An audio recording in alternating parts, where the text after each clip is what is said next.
Hey everybody, welcome to Contra Talk. My name is Richard Henry, and my guest today is Tim Frisch. A great testimony and a bunch of other wonderful things we're going to be talking today. Welcome to the show, Tim. How you doing, man? Doing very well. Great to be with you on your channel. Thank you so much for inviting me. Thanks for coming on. No, I appreciate it. I know we've talked a few other times, both on my channel and your channel. Why don't you just tell the audience a little bit about yourself? I know probably many people listening or watching do know about you, but why did you? Why do you do what you do? You're married. You have children. Yes. You came to Christ a number of years ago. Can you just tell us a little bit about who you are?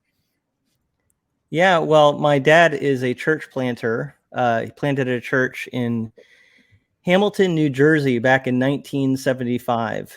And I was born in 1979 in Trenton, New Jersey. Okay. And so I grew up in a ministry setting, just grew up, hearing the gospel from the time I was a child. And so I put my faith in Christ. My parents led me to the Lord when I was 6 years old. And then I got baptized when I was 8 years old. And I kind of, like a lot of kids who grow up in church, I didn't do anything crazy, really. I don't have any kind of like a conversion experience that is, some sort of, testimony of having lived some sort of crazy life of sin or anything in terms of outward sin. But obviously we're all sinners. So it's a miracle that God has worked in my life. And I got into ministry really as a teenager. I felt called to go in that direction. And so I went to a Bible college, Boston Baptist College in Boston, Massachusetts. And that's where I met my wife, Julie. And so then we got to know each other. The Lord led us to each other. We got married in the year 2000. And then we graduated in 2001 from college and moved up to her home area in New Hampshire. Okay. And ever since then, we've lived up here in New Hampshire. Wow. And now we're 6 kids later. As you said, I have a lot of kids. Yeah. And I've been involved in ministry really this whole time that I've been since Bible college. I've been on staff at a church for a long time. I'm not presently on staff, but for 18 years, I did youth pastor and then associate pastor work. I've also been involved a lot with music in church. And now God has really led me more to outreach type ministry. I do YouTube videos. And that's part of the outreach that I do is having a YouTube channel. And then also I work with different churches. I try to be an encouragement to different church ministries in New England, because New England is, a little different probably than where you are in terms of the amount of churches and just how isolated pastors can be. So a big part of my ministry is really trying to build up others in the body of Christ, people who are ministering in these different smaller areas of New England. I'm not, in a metropolitan area. It's rural New Hampshire. Technically, I live in a city called Claremont. It's an old New England city, but it's very small. It's 13,000 people, and the surrounding towns are less people. So, and then Vermont is even less populated, and that's right across the river from where I am. So that's kind of the big picture of where I come from and where I'm at right now. That's great. But yeah, New England's always intrigued me. Originally from California, but you kind of see probably how people this way, although I'm in Kentucky now, but kind of view the West Coast and California. Probably Californians and people on the West Coast view the East and New England, where there's just there's either, oh, it's all terrible, it's all the worst, or like most people say, California is, there's celebrities everywhere, it's beaches, and there is that. But I saw only a handful. Well, it's probably several dozen celebrities, but you don't see them all the time. So same thing. You kind of see the New England thing. You think, oh, it's so much like a Hallmark movie all the time. It's always fall. It's just wonderful and brick and columns and just, the good old days of history of yore, which is probably that too, but not all the time. I guess you can correct me. You're like, no, it's always like that. It always looks like a Hallmark movie, right? Yeah, it actually does. Yeah. I know the fall is amazing. Right now it's trying to be spring. That's the way I would put it. You go outside and there are finally, I think, maybe some trees that are starting to look like they're budding a little bit. Nice. But yeah, it depends on the time of year. Certainly the summers I really like, actually, because they're pretty mild. Yeah. They don't get super hot.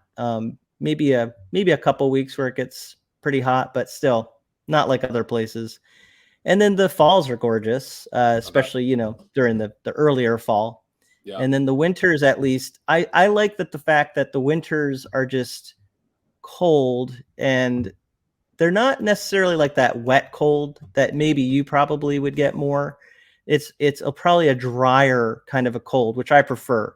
I'd rather just get really cold and not be like that in between 40 something degrees cold. I hate that. So yeah, I've always noticed, like, when you have 4 kids, we have 4 people with like 1 or 2, they're like, yeah, you have so many kids.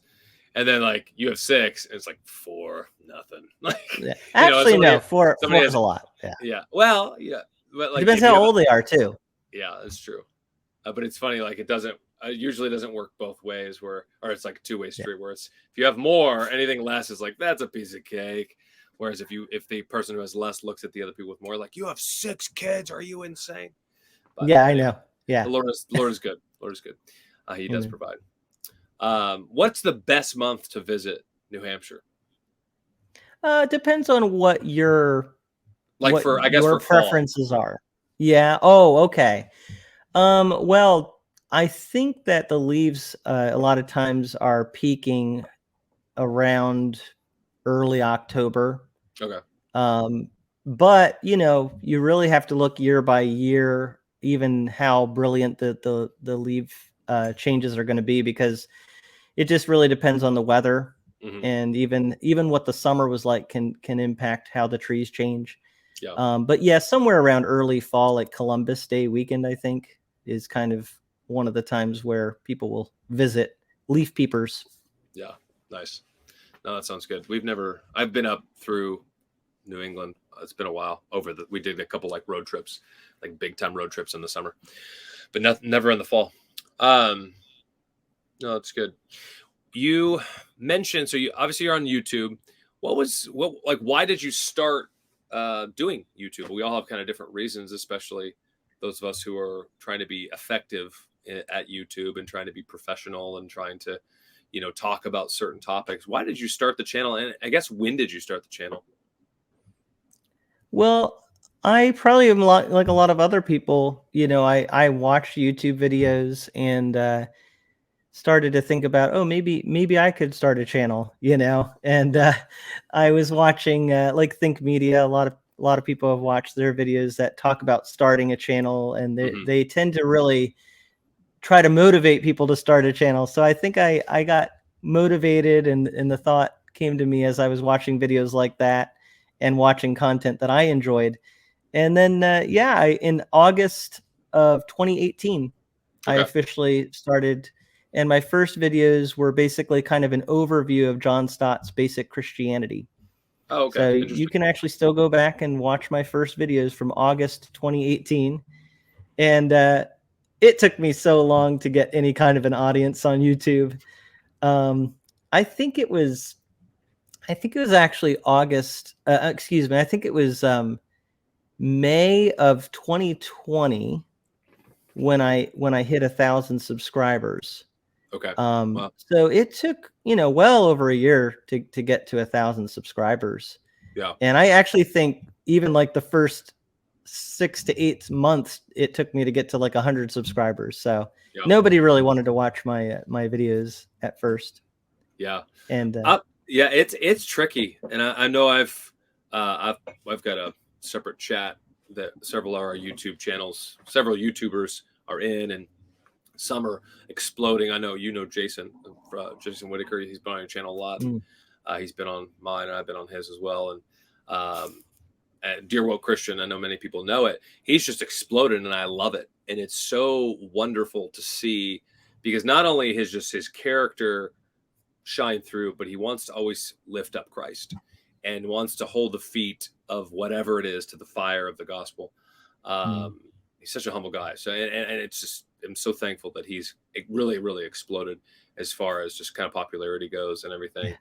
And it is, I mean, it really just depends on a lot of factors, I think. I know some people, oh, it's the algorithm, and somebody who might be watching this might have a YouTube channel, probably does, or thinking about starting it.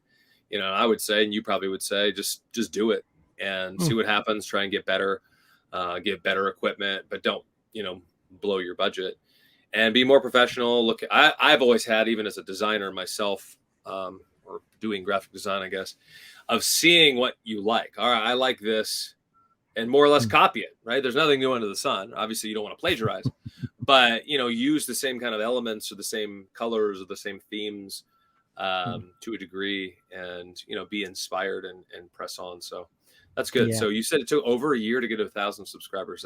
That's good. So everybody can take heart in that. If they feel like they're slogging through, not making any progress on their channel, that's good. And you're at what, like, are you at like 17,000 now, 18,000 now?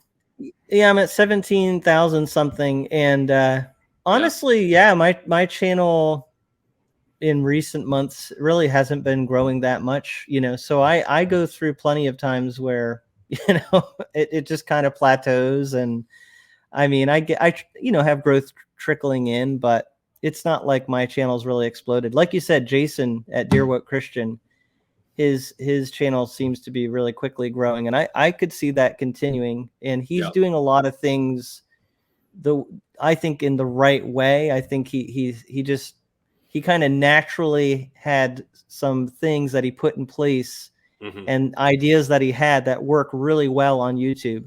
Yeah. But for me, we're all different. Our personalities are different.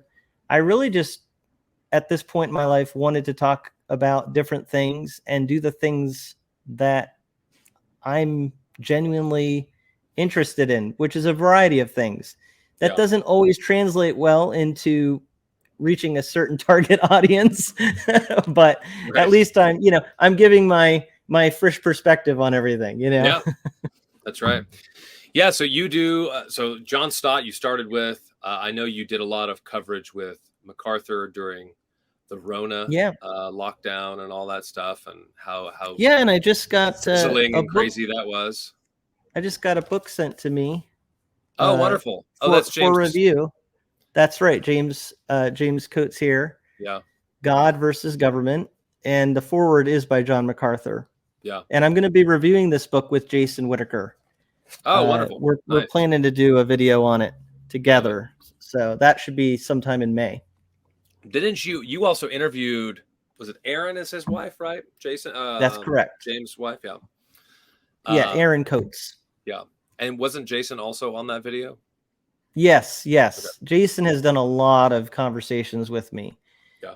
There was about a year there where we talked, it seemed like almost weekly on my channel.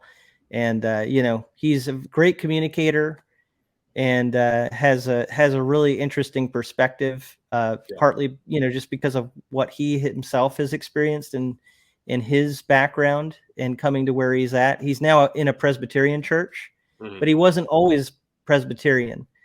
But he, really loves the scripture, loves the Lord. And like you said, he's just got a great personality. So I think people just really enjoy listening to him. Yeah. It's fun to talk to him. So yeah, we interviewed Aaron Coates, Pastor Coates' wife. That's how I believe that's how I saw, or I guess found out about Jason. And then I'd reached out to him and talked to him and everything else. So it's good. I love how the Lord kind of works and moves certain things. It's wonderful. So obviously interviews, just like what we're doing. Bible reviews is your other main thing. Is that probably your staple kind of now? You take a Bible. I know we were just talking off camera, and I just got a new my little new ESV for preaching. It's a reference Bible. There's 4 million, thin line, large print, reference, study, leather, non-leather, this and that. Why don't you just kind of go a little bit with and just kind of unpack how you got into Bible reviews? I mean, publishers send you free stuff, which is kind of cool. Why don't you unpack that and just kind of tell your story? Maybe that's a secret. I don't know. Yeah. No, it's no secret. If you have a certain amount of subscribers, I don't know what it is, to be honest, but I do remember, I'll tell this story. I contacted Crossway about possibly reviewing Bibles, and I might have had 300 and something subscribers. And they said they were not really interested at the time, but good job with your channel. Yeah. And then like a year later, because of the John MacArthur thing, that got a lot of people watching my channel. A lot of people subscribed. So things actually grew a lot toward the end of 2020. And I wrote back to Crossway, I think, when I had, around 10,000 subscribers, somewhere like that. And they were suddenly very interested in the review copies. So I don't think you need to have 10,000, but apparently more than 300, at least for some publishers. It depends on the publisher. Sure. Yeah, I will say this. I go through seasons. I wouldn't say my channel, the staple is Bible reviews. Okay. I have had times where I've talked about Bible translation, did a series on Bible translations. So a lot of people have asked me questions about Bible translations, and I get a lot of interaction about that. Yeah. But yeah, physical Bibles is one of the things I do. I also talk about different articles and, do cultural commentary. To be honest, though, I go through seasons because it depends on kind of what I'm personally going through, but also how helpful I think what I say is going to be. There's been a lot of stuff recently about John MacArthur and some criticism from Julie Roys, and I have talked about it a little bit, but I feel like sometimes controversy can just be tiring because is it really getting anywhere? Is it really helping anybody? So. And then also just the negativity of it, that it can just be so negative and the comments get real negative. But, so I don't just cover controversial things. I don't think I could take it, but sometimes I do. Sometimes I do. And then I try, hopefully, with whatever I do to be helpful. So Bible reviews, I hope, are helpful because people a lot of times don't have a bookstore anymore where they can look at Bibles. They really rely on looking at online reviews because you don't have the amount of Christian bookstores available that used to be around.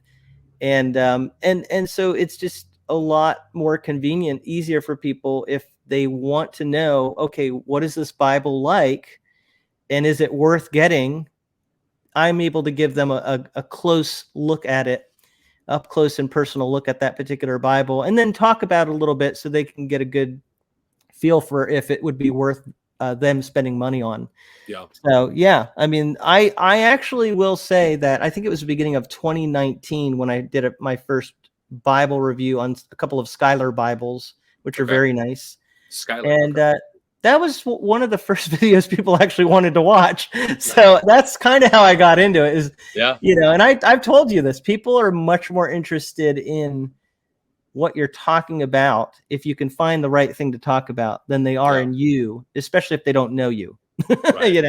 So yeah, we're all charming and amazing and funny and witty and cool and amazing and awesome and amazing, or whatever. But are we? And really, we might be. But if somebody doesn't know who you are, that's right. I mean, they can get to know you. Obviously, I'm sure you have supporters who just appreciate your wit and take on things, but that takes time. It's not just Tim Frisch, that sounds great, look at him, and after one video. Exactly. So yes, and you shouldn't. We can understand why people. I mean, it's not like every time you watch a new YouTube video, a new YouTuber, you're like, I've got to subscribe to that person. It is a testing period. You need to kind of see do I really like what they're saying? Am I really getting something out of this? So the big thing is to provide something that's useful for people, right? That's I think a major goal. Provide something that's actually useful. Yeah. No, that's really good. Yeah, I mean, like I said, you helped me, and I watched another channel as well to decide on what I was going to get. I ended up going to the seminary. It's about an hour and a half southern from where I'm at now, where I went to school, and they've got a really nice bookstore in Louisville there. And I ended up just going there directly because there's nothing like physically touching something and Yes, holding it and everything else. that's right. But I settled on an ESV reference Bible that's a little smaller. Like, would you call it a personal size? I guess it is. Is that what it's called? I think that's what it was. Yeah, and it's a single column with references in the middle. Yeah, in the center of the Bible. Yeah, I like the references a lot because especially if you're studying or even just reading. I mean, I think people miss out if they're just doing their daily Bible reading. They're like, hey, I haven't read Hebrews for a long time. Let me read Hebrews. And you go through it and you see in the column, oh, what's it talking about? Deuteronomy, or what does it mean? Exodus 20 verse whatever. And then you flip over to Exodus and it's referencing that. Oh, it's the 10 Commandments. I see. And then you go and you're like, oh, that, and you kind of do these rabbit trails. It's so edifying. So, I mean, I encourage people to always, when they can, do that. Sometimes you can get too rabbit traily and kind of lose track, but that's why I like, especially for preaching and teaching myself as well. It's you can get cross references that flesh out scripture, because so often, I mean, so much of the scripture, especially the New Testament, is effectively commentary on the Old Testament and kind of this hidden meaning that's being more revealed, and the shadows are being seen as their substance and so on. So no, it's helpful. It's helpful for sure.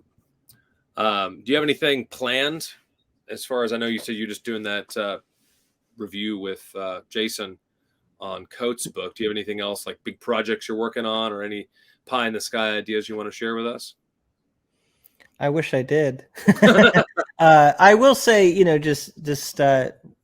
I do believe God is opening up some doors that I'm excited about, but they're not so much with my channel. Okay. They're just other things. So, for example, I'm probably going to be teaching at Northeastern Baptist College part-time, doing some music classes for them, and kind of teaching worship leading type classes. Okay. And then I'm also I'm involved with one of the local churches that's kind of in a somewhat remote area of Vermont, and been helping out some with music there, but they have kind of a need that it's just something God might open up for me to help them with, at least for a time period. It's not going to be permanent, but just something that I could be a help and support to that church. But I really do. I'm considering.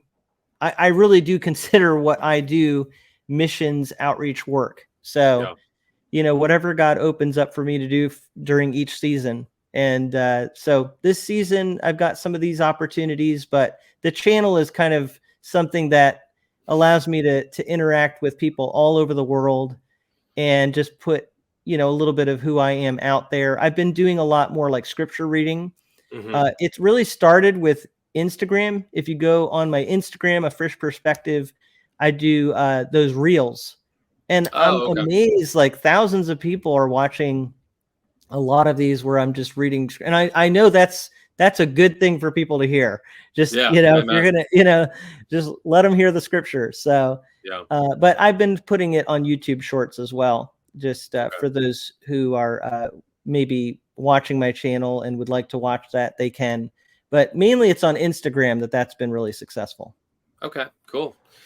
That's good. Well, yeah, check out Tim on Instagram if you're on there as well, the listener. Can you talk a little bit about just the climate of New Hampshire churches, evangelicalism in general? Obviously, it's quite different than it is in Kentucky here, or Texas, or California. I mean, our country really is very diverse in a lot of respects, and also very similar in a lot of ways too. But I know you've been up there in the Northeast for all your life. Is that right? You said you're in New Jersey, and then So, but you've obviously been around and been other places and talked to other people. Why don't you just kind of flesh out your, professional opinion, as it were, of the climate and just gospel-centered churches there in New Hampshire? Well, I'm curious. Do you know what the two least church states in the United States are? I knew one was Vermont. I guess the other one's New Hampshire. Yeah, and they compete. They Yeah. compete for the title. Wow. They sometimes go back and forth. So yeah, I mean that tells you something right there. Yeah, The climate, for sure. Yeah. and the fact that, I mean, whatever you can see in your area. I actually talked to a guy who's in Oregon, pastoring. He did a church plant there, and we met each other at the conference. He has seen my channel, and he said hi to me. Yeah. And he was telling me about doing church planting in Oregon. And then I told him I was in New England, and he said, wow, that's really tough up there, But Wow. I think in reality, America is facing the same thing everywhere. And Yeah. it's just New England might be a little bit more on the front end of it. But it's not like the values that you hear in the culture aren't seeping into every single state. Mm-hmm. And the people all over the place. So, and then there's also the positive. I think in New England, you do have less cultural Christianity. You have less percentage-wise people who just go to church because that's what everybody else has done. Right. Everybody in their family or everybody in their town or whatever. So people that go to church, they're choosing to do something that is a bit unusual. Yeah. It's kind of, so that's a good side, and many churches, especially the ones that are biblical, there's a lot of strong churches. The other positive is I think there's probably less territorial mentality, because it's not like we're encroaching on each other's ministries as much up here. Yeah. So there's less competition, less feeling of being threatened by other ministries. Mm-hmm. More it's easier to cooperate.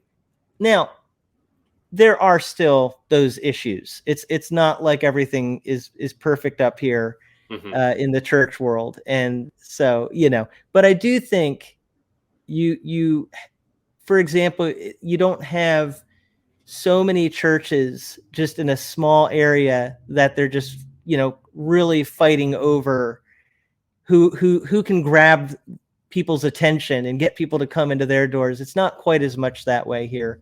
And I think there's just generally much more of a spirit of cooperation, partly because being a Christian means you're not gonna be the normal.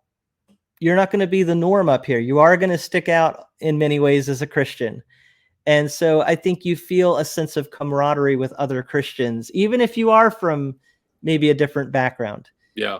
Wow. So we have a Christian school here, and our church founded it, but it has incorporated other church people on staff there. And even with the school board, there are representatives from different churches, and they really do come from some, pretty diverse backgrounds, but still evangelical. Yeah, that's good. That's good. Hold on real quick. My youngest. Normally I don't get interrupted too much with. That's the nice thing with having not being live. I definitely would say that. I mean, I've not been in California for 8 years now, almost 9, but that's very much the same way. I would say Oregon, Washington as well. And to be honest, I almost want to say I prefer that personally, because being in Kentucky, we have a lot of just, well, that's how we've always done it. Or, well, I'm a member there. My name's in that role, this and that. And it's kind of like, yeah, but you don't come. You don't participate. You're not giving. You're not praying. You're not offering up your time. You're not suggesting, hey, how can I serve? And, let's go proclaim Christ to this person, or talking about evangelism, or going on a mission trip. It's just, I'm good with God, because I got baptized or something. It is very frustrating, especially as my native Californian background is just like, if you're a Christian. Now, there is still cultural Christianity, I would say, everywhere, but it's significantly less in certain places, like New Mhm. Hampshire, or California, or Vermont. I'm curious, what is the biggest denomination up there? Or is it kind of more, I know like NETS is a New England, whatever, I forget it is, but it's like a church planting network. It's been Yeah. around, led by Wes Pastor. You've probably heard of it. And I think most of their churches are, like Christ Fellowship Church of whatever, or, Burlington Bible Church or something. They don't really adhere to a lot of, they're not PCA or SBC or something. Is that kind of the case with all churches there, or is there still like Baptist churches, Presbyterian, Methodists, or what do you got? Sure. You have a lot of variety up here. Okay. It's hard to even determine. I guess if I had to guess, the largest denomination probably would be Catholic, just because that would be the historically maybe one of the more consistent. It depends what state you're talking about, because New England includes Massachusetts, Connecticut, so there would be a lot of Catholic in those areas, I would think. Some up where I am now. Congregational would be another one historically. There are UCC churches, as well as the more conservative 4C churches. And so you have congregational, and Southern Baptists have had inroads up here too. There is that. And I feel like I'm thinking, if you're talking about New England Theological Society, I know of that group, and I really appreciate what they're doing. They're more reformed, but I feel like they maybe even have some ties with Southern Baptists, at least in terms of communication. They came to Southern several times. I went. Yes. I was part of a dinner, and they were doing a presentation when I was in school. So they pull from there, and I think Southeastern somewhat, and maybe Southwestern or Midwestern, something like that too. So yeah. So there's Baptists, plenty of Baptists up here, and as well as just those churches that maybe are Baptists but don't have that on their sign. Baptistic, covert Baptists. Those are the best kind of Baptists. That's right. The non-denominational denomination. But there's also United Methodists. That would be another mainline denomination. Some Presbyterian. I haven't seen quite as much of that. Some Lutheran as well. Episcopal.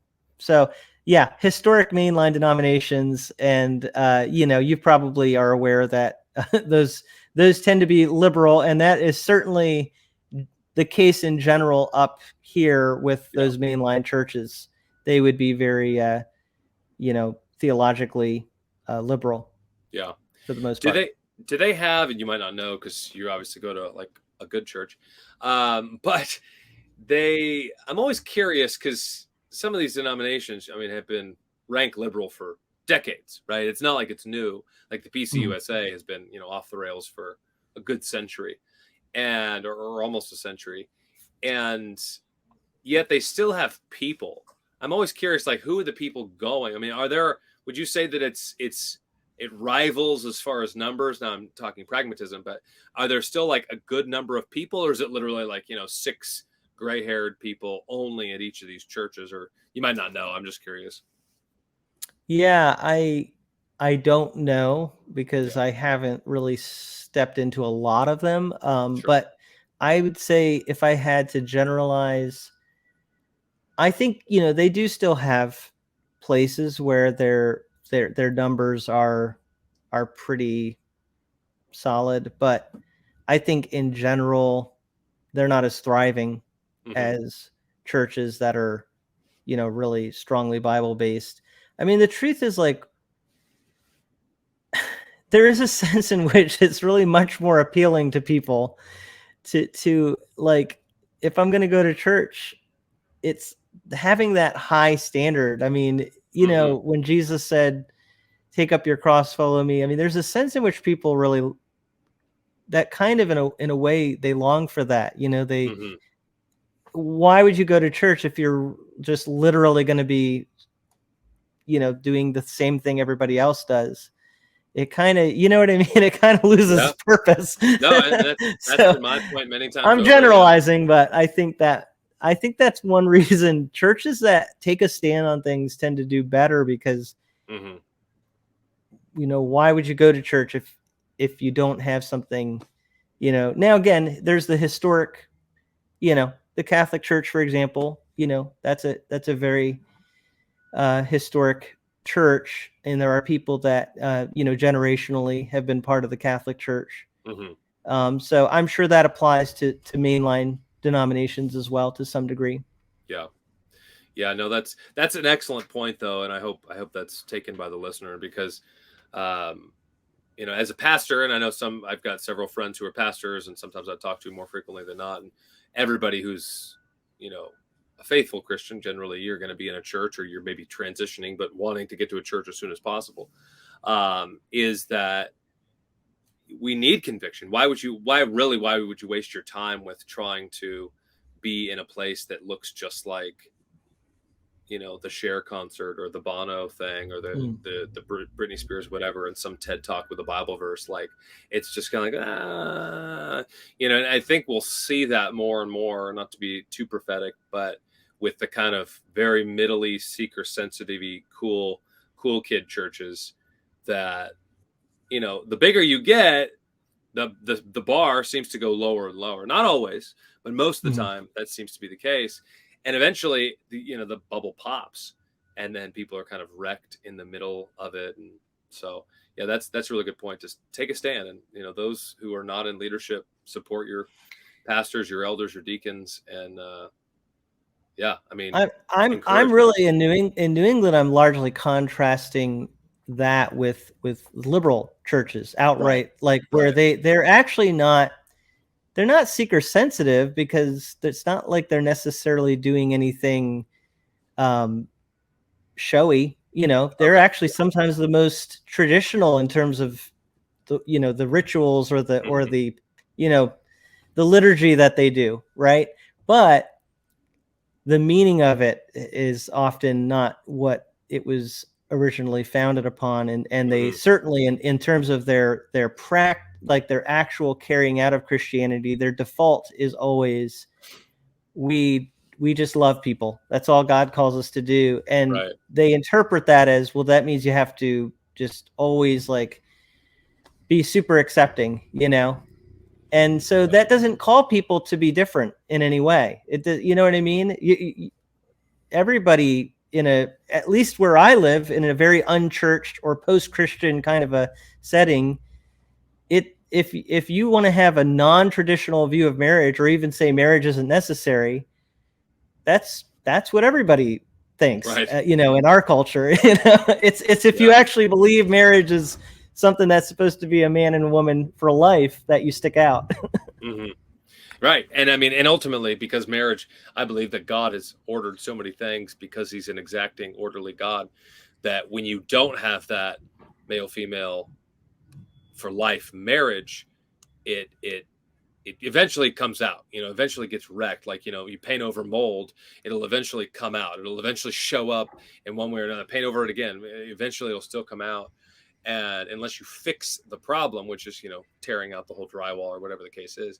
And so you have to go back to the original, go back to fresh drywall, go back to original God ordained marriage. And then you stick out, like you're saying. So no, that's good. I've often pondered that myself, and I still, and maybe you have more and you can add to it if you want to, but you'll have the churches that are kind of in the middle of the road. And, I'm not saying all seeker sensitive churches are bad, because they're not, but they're not great in most areas either. But you have kind of the middle road. Certain denominations might do one or the other, like, pulpit, no pulpit. Well, the pastor wears, just this, like a button down, or maybe he wears a t-shirt, maybe he wears a 3-piece suit and a tie. But so often it is the liberal churches, which really, even with like J. Gresham Machen from, nearly 100 years ago, it really is another religion. They're not actually even Christian. They're worshiping, love. They're worshiping some sort of cosmic Unitarian deity, some sort of pluralistic thing. Yeah.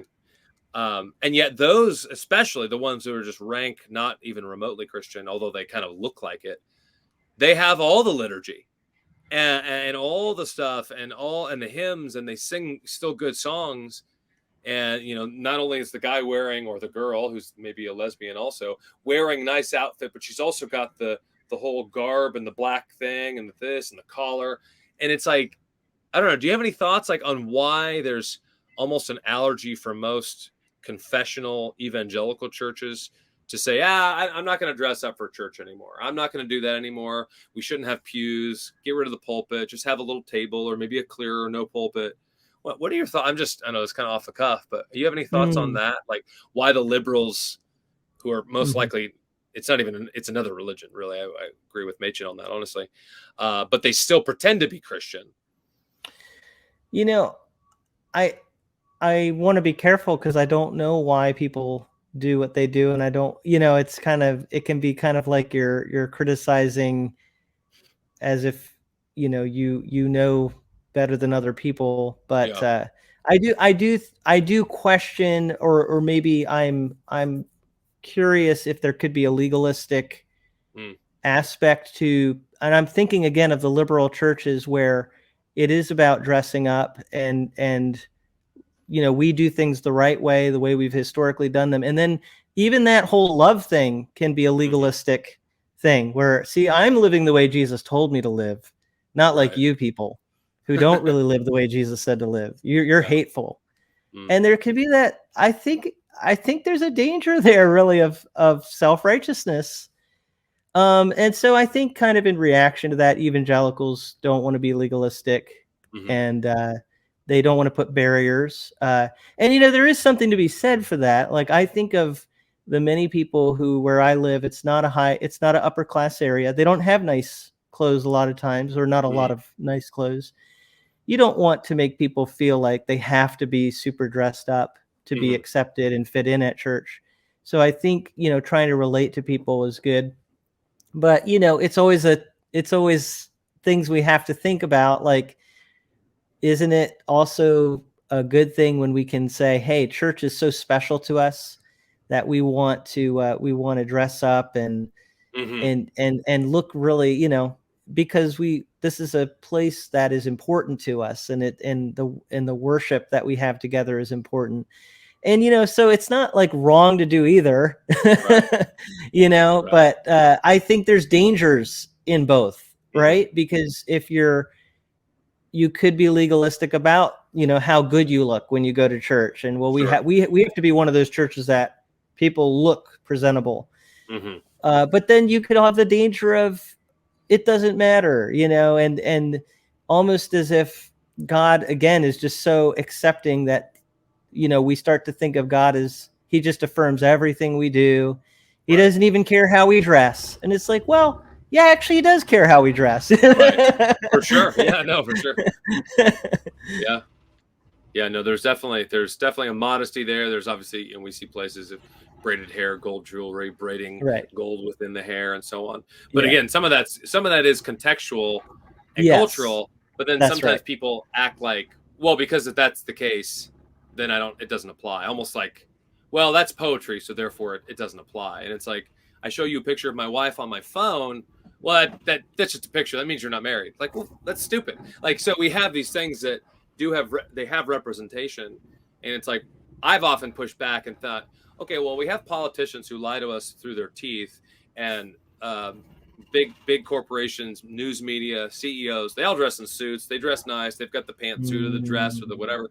And yet we have Christians who are like, it doesn't matter. Jesus doesn't care. And it's like, I mean, we're not talking about salvation, though. We're not saying you need to wear this to be saved. We're saying why. And I would kind of turn it on its head and say, why are you not? Is it just a reaction? Is it, well, I don't have to do that because I don't need to whatever? Or do you not have the clothes? That's possible. Like, again, it's not a salvation issue or even a sanctification.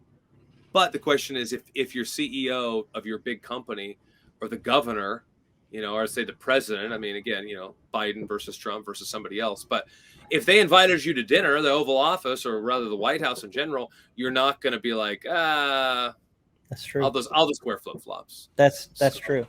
Yeah. Yeah. And I have to apologize because right now there's a ton of construction going on. So you might be hearing, no, it's like last time we talked, you thought it was like a cat or something purring, but it's It's my building literally shaking right now. So hopefully it'll stay standing as I'm talking to you. That's good. What it makes me think of when you talk about, how we dress, my son is presently, his first job ever has been working at a local supermarket. And it's a very old school establishment. It's a Market Basket. And they actually, they're a regional chain of supermarkets, but they actually have the young men wear white shirts with a tie when they go into work. He has to wear a tie. Yeah. And I think it does actually help. It puts them into a certain mentality of, when I go to work, I need to take time to prepare. I can't just show up half awake. I need to actually, and I want to look presentable so that when people come in, they feel comfortable. Right. So you have to look very culturally at what you're doing, but then you also have to look at your heart. Right. And I think that's what we have to be so careful of with all these things. You could be dressing up and have the nicest clothes and your heart could be in the wrong place. Mm-hmm. You could be dressed more casually and it's possible your heart is right in the right place. Yeah. And vice versa. Right. Yeah. No, that's good. Well, this has been fun. Do you have anything else you want to add before we depart? No, I think this was great. I'm glad we got a chance to chat a little bit. Yeah. Talk about a variety of things. Yeah. No, that sounds good. Or that is good. Again, I'm thankful for taking this time and just hearing a little bit more about you. For the listener, the watcher, go ahead and check out Tim's channel, A Frisch Perspective, if you have not already. He is on Instagram as well. I didn't know about that, so check that out. He's got a lot of helpful things there. Bible reviews, different cultural things, of course, commentary, talking about some more pressing time that time's now past, talking about COVID-19 or whatever. But other things that teaching, and I think Tim really has. I've watched his channel, and he was actually an inspiration for me. So thank you again, Tim, for that and helping me start my channel as well. So yeah, it's been a pleasure, brother. Yeah. Well, you have a good rest of your day, and we'll see you next time. All right. Thank you so much, Richard. God bless. God bless.